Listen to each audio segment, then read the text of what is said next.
Salut tout le monde, j'espère que vous allez bien. Aujourd'hui, chez TuGame, on vous parle de nos coups de cœur du mois, donc les jeux qu'on a joués, qu'on a savourés, tout le monde ensemble. Qu'on s'en est léché les doigts, si je comprends bien, Exact. Marc-Antoine.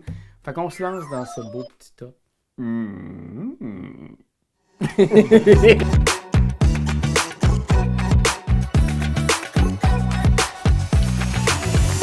Poum, poum, Mini Rogue.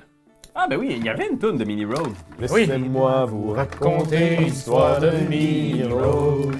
Il y a longtemps, un chevalier parcourait les donjons. Muni de son courage, il pourfendait monstres et dragons. À la recherche d'un petit trésor, il s'appelait Mini Rogue. C'est une toune de pirate, en fait. Ouais, c'est juste pirate. Mini Mini Rogue, Rogue. Raphaël! Oui, c'est mon coup de cœur. En fait, je vous en ai parlé de cela quelques années, peut-être 4, 5 ans, voire Ah ouais? 5, 6 ans, T'as peut-être. même fait une chanson. J'ai même fait une chanson. J'ai même fait un comment jouer. Pour vrai, on en a fait des affaires sur Mini Rogue. Oui! Mais là, c'est son grand retour grâce à ce stand-alone qui s'appelle le Conseil. C'est comme une version coopérative. C'est le 2.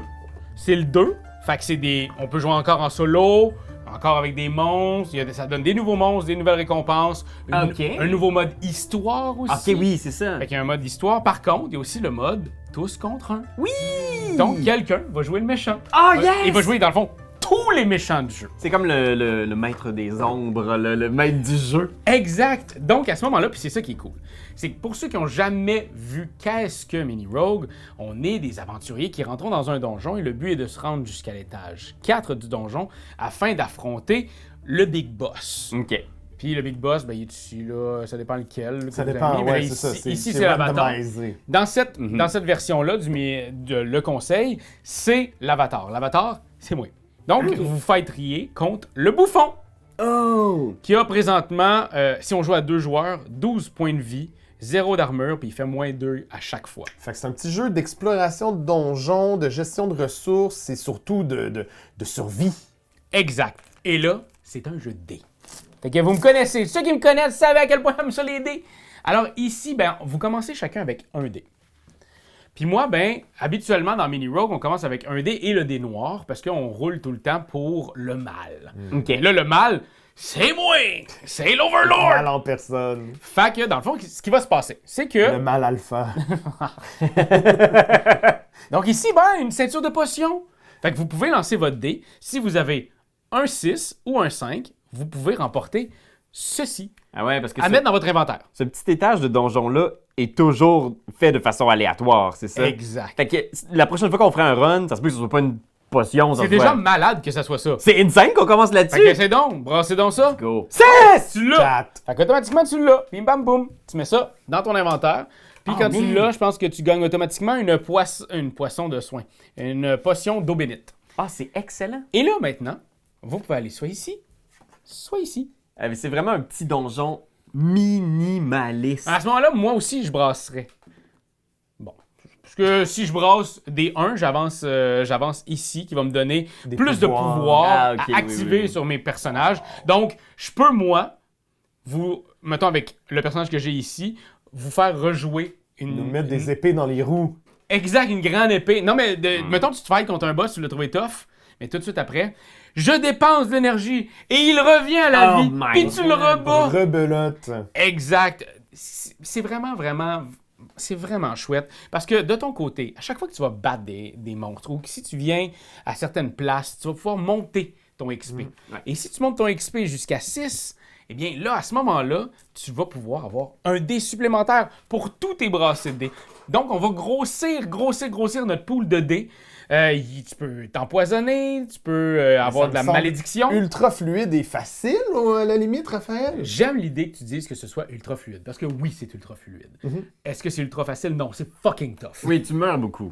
Tu meurs beaucoup. C'est un roguelike. C'est un peu ça. Mais c'est vrai que c'est hyper minimaliste. Peut-être que certains vont entendre cette proposition-là en faisant comme, OK, mais là, ta feuille de personnage se résume à ça. Tu lances des dés, mais il n'y a pas comme d'habileté, il n'y a pas de... sais, on est loin quand même d'un jeu à la Donjon Dragon où est-ce qu'on a des sorts et des trucs. Ça, c'est clair. Mais moi, c'est vraiment venu chercher ma fibre de « OK, je vais évoluer mon personnage. OK, je vais aller prendre cette petite carte-là. Je vais essayer de monter mon nombre de points de vie parce qu'il y a un boss qui s'en vient. Mais je vais essayer de battre ce personnage-là parce qu'il va me donner de l'XP. Puis avec cet XP-là, je vais avoir un dé de plus. T'as joué Ça va beaucoup? vite. Beaucoup, tu dis? Beaucoup, Ouais. tu dis? Je sais pas. Tu dis Je sais pas. beaucoup? Je sais pas. Non, mais tu dis beaucoup! Oui, j'ai vraiment beaucoup joué, puis il est sur Board Game Arena. Donc, dans la dernière semaine, j'ai fait au moins 12 parties. OK. Juste dans la dernière semaine. Fait que- Ouais, je pense que c'est son côté ça joue tellement vite, c'est tellement simple. Il y a quelque chose on déconnecte un peu en jouant à ça. Oui, absolument. C'est un jeu. Ça, c'est comme solo, là. C'est une Fait que patience un peu, là. Exact. Puis, ben, ça nous apporte plein de nouveaux personnages aussi, cette deuxième boîte-là. Garde le Dr Pest. C'est hot. Fait qu'ils ont chacun des pouvoirs qui sont des fois broken. Hein? Ok, il y a quand même une petite saveur asymétrique. Chacun de tes runs va être différent selon Absolument. Ouais. Absolument. Fait que moi, j'ai vraiment aimé cette idée-là. Il y a des nouvelles maps aussi, parce que là, il y a le donjon de base, mais il y a des maps où tu vas pouvoir monter dans une citadelle au lieu de descendre dans un donjon. Ça change un peu la donne, parce que des fois, t'as trois lieux dans l'étage 2. Fait que c'est plus difficile de battre l'étage 2, mais là, l'étage 3, tu l'as 2 fois. Il y a aussi des petites extensions qui viennent avec. Bref, il y a du stock dans Mini Rogue, là. Ils ont eu un super beau premier financement participatif. Leur deuxième a éclaté aussi. Donc, pour vrai, j'avais envie de prendre un petit 5 minutes pour vous en parler. C'est vraiment cool. Puis, l'Overlord, il va grossir avec ce qu'il va faire tout au long. Il va avoir des cartes. Puis ces cartes-là, il peut les mettre ici pour affecter vos portes. Par contre, il peut aussi le mettre ici pour upgrader sa force et ses boucliers. Il peut le mettre ici pour avoir plus de pouvoir. Ah ouais, avec t'as des décisions comme Overlord si je joue le méchant. Exact. Il peut aller ici pour des effets en combat qui peuvent arriver tout au long. Wow. Fait que chacune de tes décisions en tant qu'Overlord sont vraiment cool. Moi, je trouve ça vraiment le fun, le temps de se rendre là. T'es un petit peu plus passif. Tu branches juste les dés puis t'espères que le monde vire des dés de marde. Mais j'ai vraiment trouvé mon fun à ce jeu-là. J'ai vraiment aimé jouer l'Overlord. Puis il va y avoir une partie qui s'en vient très bientôt sur la chaîne. Vous allez pouvoir voir ça. On a eu beaucoup de plaisir.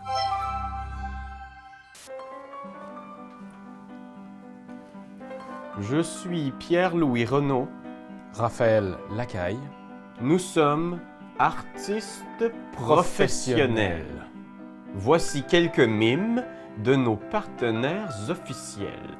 Mais avant, le réchauffement.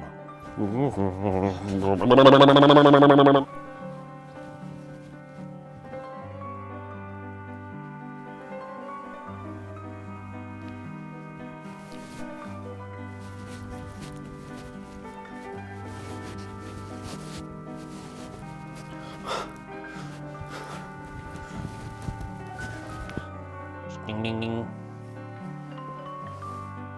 Ding ding ding.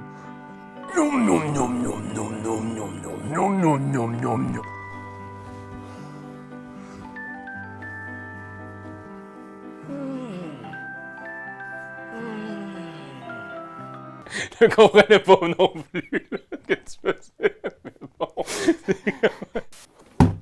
bon. Et là, faut que je dise de quoi? Non. Peut-être tout ça est gardé. Bingo!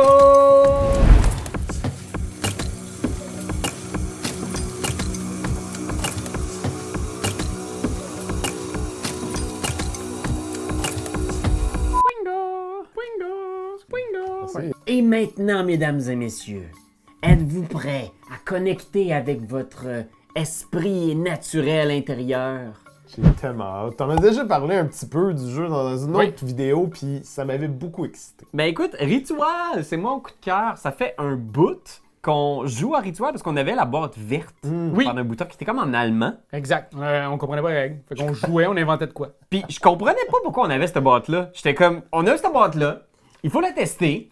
J'ai été regarder les règles en ligne, puis c'est tellement bon. C'est un jeu de communication restreinte.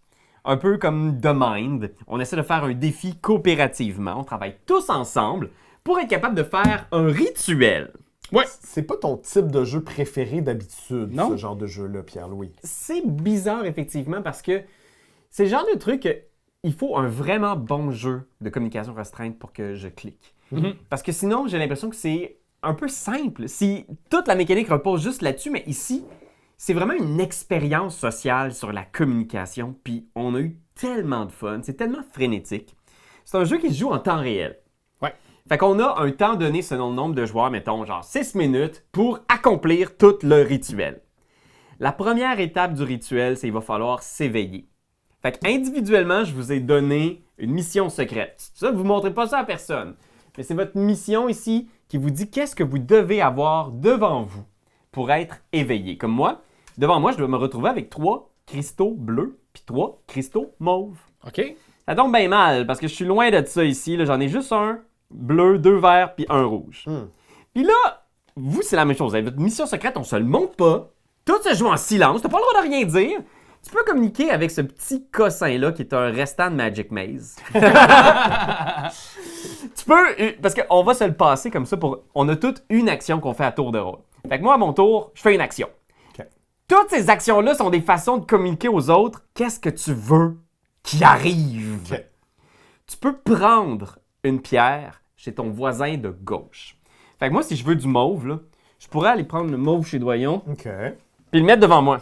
Puis si je le voulais, moi, je suis comme... non, Ça se peut que toi, tu sois comme « Ah, fuck, moi aussi, j'ai besoin de mauve. Ok. Gros tannant. Puis là, tu peux pas aller me le chercher. Mais tu peux donner une pierre. Oui. Fait que tu pourrais donner une de tes pierres à un de tes copains. Ça, c'est un des trucs que tu peux faire à ton tour. L'autre truc que tu peux faire, c'est mettre une pierre sur ton tapis magique, ton plan de transformation, et une fois que la pierre est là, tu exprimes ton désir qu'elle soit transformée. OK. Mais là, c'est un autre joueur qui, à son tour, peut prendre une pierre sur ton tapis à toi, puis aller le transformer avec quelque chose ici. Avec n'importe quoi d'autre. N'importe quelle couleur. OK. De la réserve. Puis là, ça, c'est frénétique. On fait ça une action à la fois comme ça. Puis là, quand ça revient à mon tour, je prends ça. Là, c'est à toi. Là, tu fais quelque chose. Puis là, après ça, c'est au tour à Raph. Là, il fait quelque chose. OK, le Raph, il veut que ça soit transformé. En quoi il veut que ça soit transformé? Genre en ça? OK. Puis ça tourne comme ça. C'est la folie furieuse. Puis vous comprenez que simultanément, on veut tout faire notre mission. Fait qu'on est tous hyper focus sur le fait de « Hey, moi, je veux 3 bleus puis je veux 3 mauves. » Qu'est-ce qu'ils comprennent pas, là? Mais eux sont focus là-dessus et toute l'expérience, c'est de savoir à quel moment laisser aller. Puis à un moment donné, t'as plus de pierre puis t'es comme « Là, moi, je suis juste en écoute. » C'est intéressant aussi parce que là, Raph, il faut qu'il modifie ça, mais il veut aller chercher des trucs chez vous. Oui. Mais là, il voit que j'y vole le rouge. Fait qu'il faut qu'il enregistre puis qu'il se dise « Ah, ben, je vais aller voler le rouge pour que Marc Oui, c'est ça. devienne disponible. » C'est juste que moi, j'ai besoin de 5 fucking rouges. Fait que là, des fois, c'est de savoir à quel Tellement moment cool. tu laisses Ouais. aller. Parce que tu fais, on va faire le projet de Doyon, Ouais. puis après ça, on reviendra sur ton projet. Ouais, exact. T'auras plus de rouge à mener, t'as plus rien. C'est tellement bon. Et après, ce qui est intéressant, c'est que une fois que quelqu'un est éveillé, il reçoit une partie du rituel central. Et ça, c'est la dernière étape pour gagner. Il y a une série de rituels, là, dépendamment de la partie, vous avez une Bien sûr. mission. Et ils sont pas toujours tous en jeu. Mais on va avoir chacun une partie de ce rituel-là pour savoir qu'est-ce qu'on doit faire pour gagner la fin finale du rituel. OK. Par exemple, ici, est-ce qu'une des conditions, c'est que un des joueurs ait toutes les bleus et qu'il y en ait 3 et plus? Mais là, je suis pas sûr de comprendre. Quand tu es éveillé, tu gagnes une partie là-dedans? Ouais, et ça, c'est... Tu vois, ici, il y a un code de couleur. Ouais. Fait que ça, c'est pas le bon, là. Mais tu sais, on serait comme avec le rituel ici. OK. Puis on aurait, mettons, on joue à Ces 3. 6 cartes-là sont dans ce paquet-là. Exact. Fait que là, comme on joue à 3, tu sais, mettons, tu joues à 4, je pense qu'il y en a Merveilleux. 3 pareils, mais whatever. OK. Puis ici, dès que moi je suis éveillé, j'ai c'est quoi la recette, OK? Je sais que dans cette partie-là, il va falloir qu'on ait... Là, tu sais, c'est des petits codes en Oui, genre de... oui, oui. Mais mettons qu'on ait tous le même nombre de pierres. OK. Ou qu'il y ait plus de jaune que de vert, que de bleu, que de rouge, que de mauve. Il y a OK. comme une espèce de défi à accomplir À final. la fin, ça. C'est le boss, oui, OK. c'est comme le boss du rituel. Puis ça, c'est, mettons, on peut être les 3 éveillés, avoir 3 trucs, puis essayer de Il faire faut! On n'a pas le choix, c'est comme ça qu'on va gagner si on ne parvient pas à le faire dans le temps. Fait que non seulement tu as ton petit objectif secret à clencher le plus vite possible pour être éveillé, pour réussir à faire le boss. Exact, puis tu le fais dans un ordre donné aussi. Je comprends. Le premier qui éveille, c'est quoi la première partie du rituel qu'il faut faire. Fait que c'est comme une recette qu'on découvre à tâtons en communiquant avec les cristaux. C'est insane. Je vous le dis, là, c'est insane. On a, eu, Incroyable. on a eu tellement de plaisir. T'as-tu gagné des fois? Oui. OK. Puis c'est ça qui est fascinant parce que t'en fais une, puis tu fais « Hey man, on est trop dead. Ouais. On y arrivera pas. Mais là, des fois, il y a comme de quoi qui clique, puis t'es comme, attends, non, je le sais. Parce que moi, je me suis trop obstiné. Je sais ce qu'on va faire la prochaine fois. Puis là, tu fais le deuxième fois, puis finalement, tu l'as.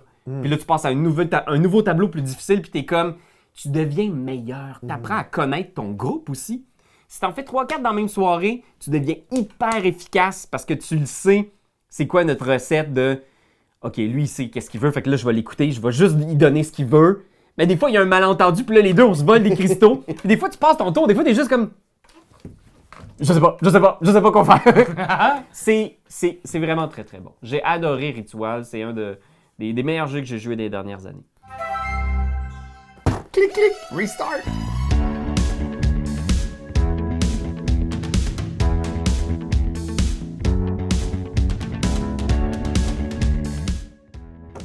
Restart, un petit jeu qu'on a ramené du Festival des Jeux de Cannes il y a de cela quelques semaines. Oui. Et moi, ça a été tout de suite un gros coup de cœur parce que c'est un jeu où est-ce qu'on va avoir des petites tuiles qu'on va retourner comme ça.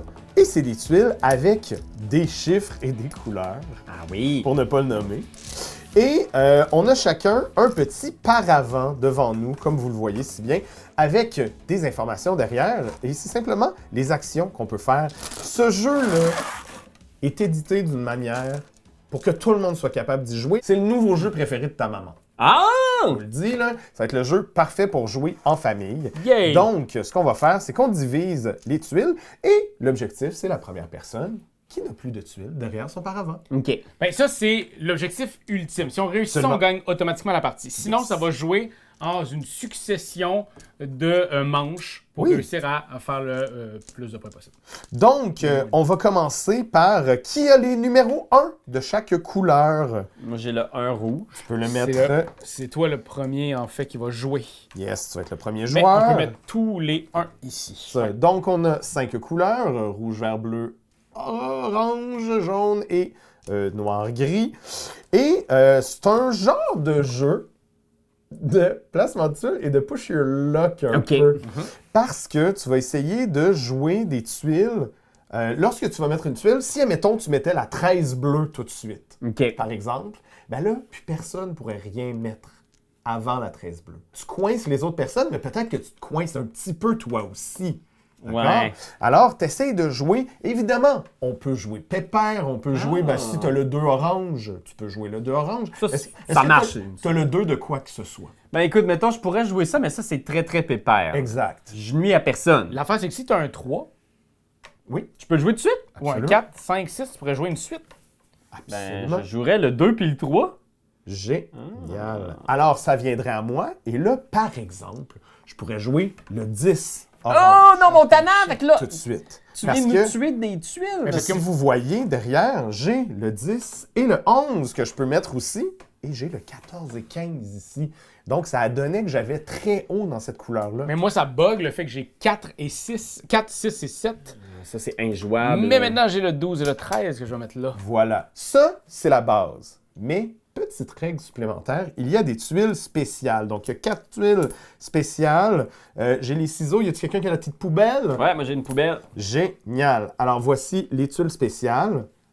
C'est tout simple. Dans chaque couleur, il va y avoir des tuiles de 1 à 15 normales. Ouais. Et il va y avoir 2 16 différents. Donc, on va avoir un 16 final bâton, on ne peut plus rien y faire. Et un 16, ça recommence à 0. Fait que si je fais ça, c'est fini, il n'y a plus personne qui peut rien mettre. OK, Yes. le bleu est mort. Yes. Sauf- Donc, tous les bleus que tu as derrière toi, ça va être des points négatifs. Exact. Sauf ça. Yes. Donc, il y a 2 autres pouvoirs spéciaux qui sont la petite poubelle et les petits ciseaux. Donc, les petits ciseaux, ça coupe la dernière tuile qui a été mise. Donc OK. là, on pourrait aller couper le 16, par exemple. Ouais, on peut couper le 16. Exact. Ou la poubelle qui fait que ça scrape la ligne au complet, à part le 1, évidemment. Le 1 reste là. Le 1 reste là et on recommence à 0 également. That's it. C'est ça, toutes les règles du jeu. Wow! Visuellement, ça a l'air d'être un jeu sorti début des années 2000. Ben, Ouais. c'est Rumicube, c'est. Oui, tu sais, oui, c'est oui. ces trucs-là, là. Il y a vraiment un parti pris graphique qui est pas laid, qui est pas beau non plus, mais qui est surtout brillant parce que pas intimidant. je trouve que ce qui est vraiment cool de ce choix graphique-là, ben, premièrement, tu vois les grosses pièces qu'il y a dedans. Évidemment, elles sont pas à l'échelle. Là. Ça passerait pas au Japon. Au Japon, légalement, tu n'as pas le droit de mettre, mettons, un gros chip sur ton chip. Ouais? Sinon, les gens peuvent te poursuivre pour dire c'est pas des gros chips de même. OK. Assez pour cette information politique. Mais, voilà, tu as vraiment ce que tu as dans le jeu. Puis, c'est ça. C'est vraiment comme blam, c'est ça le jeu. Je trouve que c'est un choix visuel super astucieux parce que justement, je pense qu'une des affaires, à part les règles du jeu, évidemment, qui dans ce cas-ci sont super simples, sont toutes derrière ton plateau, sont toutes écrites là. Fait qu'il n'y a pas personne qui va te dire « Ah, qu'est-ce que t'as dit? J'ai pas compris. » Ben regarde derrière ton plateau, tout écrit. Ouais, c'est quand même les points des tuiles non jouées parce que si si personne n'est capable de placer quoi que ce soit, on finit la game, ça finit la manche. Et en fait, c'est dès qu'il y a une personne qui peut rien placer. Oui. Fait que là, après ça, on va compter ce qui nous reste dans nos mains. Exact. Donc, des tuiles de 1 à 15 vont donner le 1 à 15, les 16 vont donner 16, des puis points les mauves, négatifs. c'est 20. 16 points négatifs! J'adore ça. Je trouve que des jeux comme ça en prend plus. Puis quand ils sont bien faits comme Restart, ça peut juste donner envie de l'avoir et de l'apporter dans la famille et de jouer avec les amis. Voilà, j'espère que ça vous a plu, ce top-là, de nos coups de cœur. Mais moi, j'aimerais vous lire. C'est quoi votre coup de cœur, vous, qui est venu vous happer ce mois-ci? On va prendre ça en considération, puis on va le tester. Puis on espère que ça vienne nous happer. Jeux de société, jeux de rôle, des Kickstarter que vous avez reçus il n'y a pas longtemps. Des jeux vidéo. Écrivez-nous des jeux vidéo aussi. Ouais, peut-être vous tripez sur Ça nous Crimson arrive. Desert. Là. Ça nous arrive. Ben oui. Puis écoutez aussi, si ça vous intéresse de voir tous les jeux qu'on a testés sur Patreon, vous pouvez aller voir, on vient de sortir notre On joue à quoi? Et ça, c'est l'ensemble de tous les titres qu'on a essayés, ceux qu'on a aimés, détestés ou critiqués avec amour. Oui. Donc, allez jeter un œil là-dessus. Parce que c'est le fun, on a joué à tellement de maudines de jeux. Seigneur, faut bien que ça serve à quelqu'un. Yay! Ah! Hey, ils sont vraiment pas aussi gros que ça à boîte! Ça, c'est comme les biscuits aux légumes, les minces aux légumes. Ouais. T'as-tu aimé ça? T'as-tu aimé ça, nous voir jouer? Dis-le nous, sois pas gêné. Nous autres, on en a plein de vidéos à te montrer. Ah ouais, like, share, abonne-toi donc, pis t'es pas game de commenter. Ah ouais, fly sur Patreon, si t'as envie d'être VIP. Voir nos campagnes et nos D&D.